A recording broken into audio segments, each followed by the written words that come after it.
Saya akan ceritakan beberapa berita yang menarik. Tonton sampai habis. Pertama, berita gunung berapi di Sulawesi Utara. Mas dan Mbak, di Taiwan baru mengalami gempa berkekuatan 7,2 skala Richter di bulan ini. Dan masih merasakan syok dan ada perasaan belum tenang. Di Indonesia ada kejadian gunung meletus dan ribuan orang mengungsi. Terjadi pada minggu ini tanggal 16 April 2024, Gunung Ruang di Sulawesi Utara meletus lebih dari 5 kali.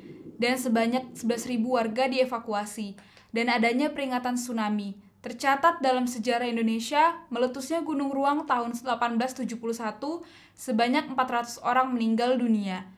Akibat erupsinya Gunung Ruang dan terjadi tsunami. Ada alarm tsunami, mesti berjaga-jaga dan segera melindungi diri dan keluarga, karena alarm tsunami lebih berbahaya dari alarm gempa.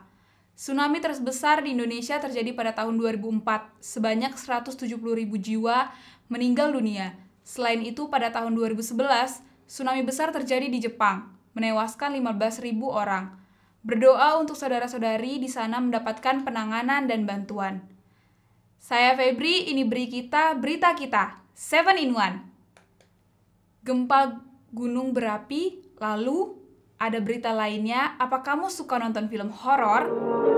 Film yang berjudul Lost Man Melati diperankan oleh Alexandra Gottardo akan diputar pertama kali di @Catch Play Taiwan. Bulan April ini tanggal 20, hari Sabtu. Kami akan taruh link Catch Play-nya di kolom deskripsi, atau bisa ke YouTube untuk lihat trailer filmnya terlebih dahulu. Film yang kedua yaitu masih tentang perfilman Indonesia.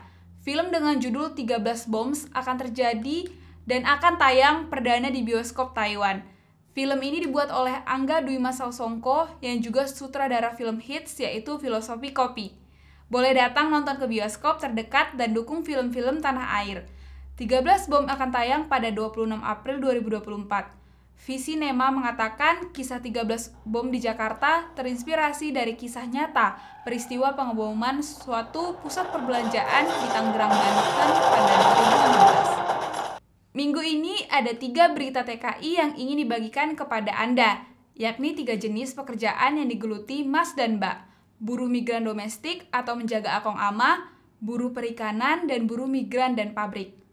Pekerja migran yang pertama mendapat penghargaan sebagai pekerja migran teladan. Namanya Mbak Sri Handayani, seorang TKW Indonesia di Taiwan yang bekerja di Tainan. Pekerjaannya ialah menjaga akong. Mbak Ani mendapatkan penghargaan sebagai pekerja migran teladan pada awal bulan April 2024. Mbak Ani sudah bekerja di Taiwan selama 12 tahun. Dengan sikap kerjanya yang cermat, merawat akong, dan bertanggung jawab, membuat majikan dan perawatnya menghargainya dan merasa nyaman. Cerita yang kedua tentang seorang ABK Indonesia yang jatuh sakit.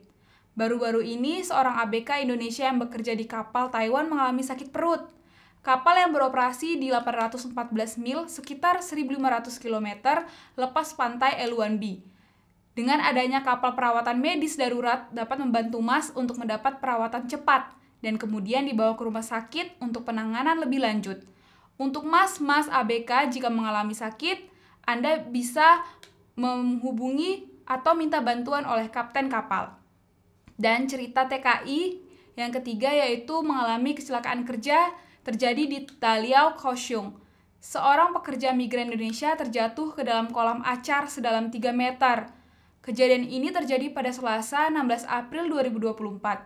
Setelah aksiden ini, Mas kebingungan dan ingin muntah, sehingga ia dilarikan ke rumah sakit oleh petugas ambulans. Mas dapat penanganan yang cepat oleh tenaga medis. Mas dan Mbak mengikuti kisah mahasiswa Indonesia magang di pertanian Taiwan, namanya Ana, yang saya bagikan kepada Anda minggu lalu.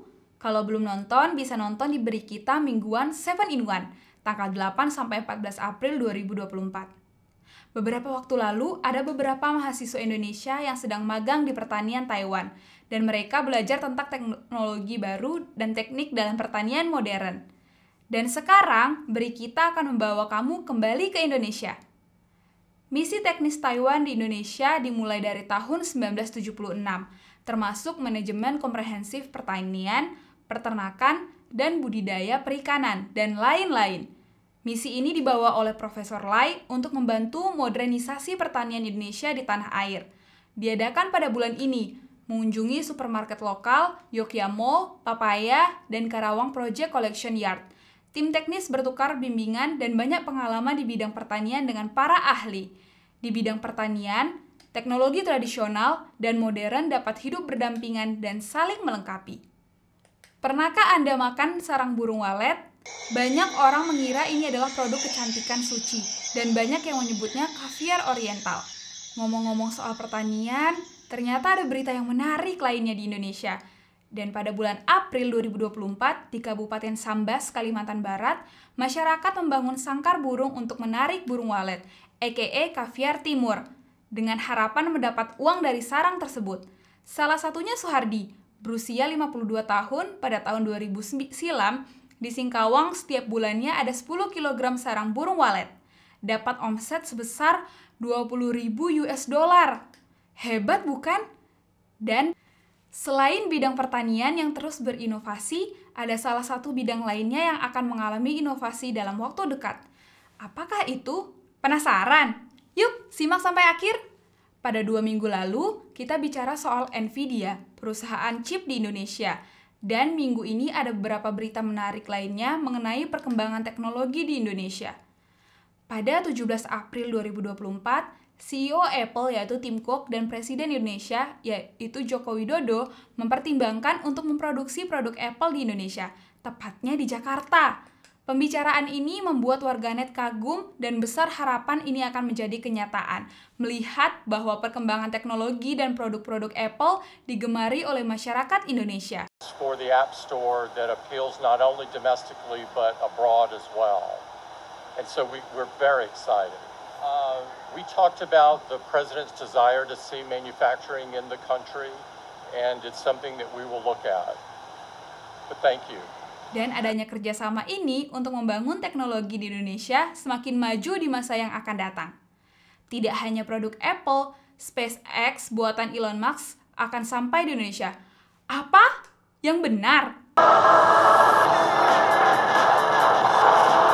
Melalui Budi Aris Setiadi, selaku Menteri Komunikasi dan Informatika Republik Indonesia, membenarkan bahwa operator satelit Starlink yang dioperasikan oleh perusahaan teknologi eksplorasi luar angkasa, yaitu SpaceX, milik Elon Musk, akan melakukan uji komunikasi satelit di Ibu Kota Baru, Nusantara, pada Mei mendatang.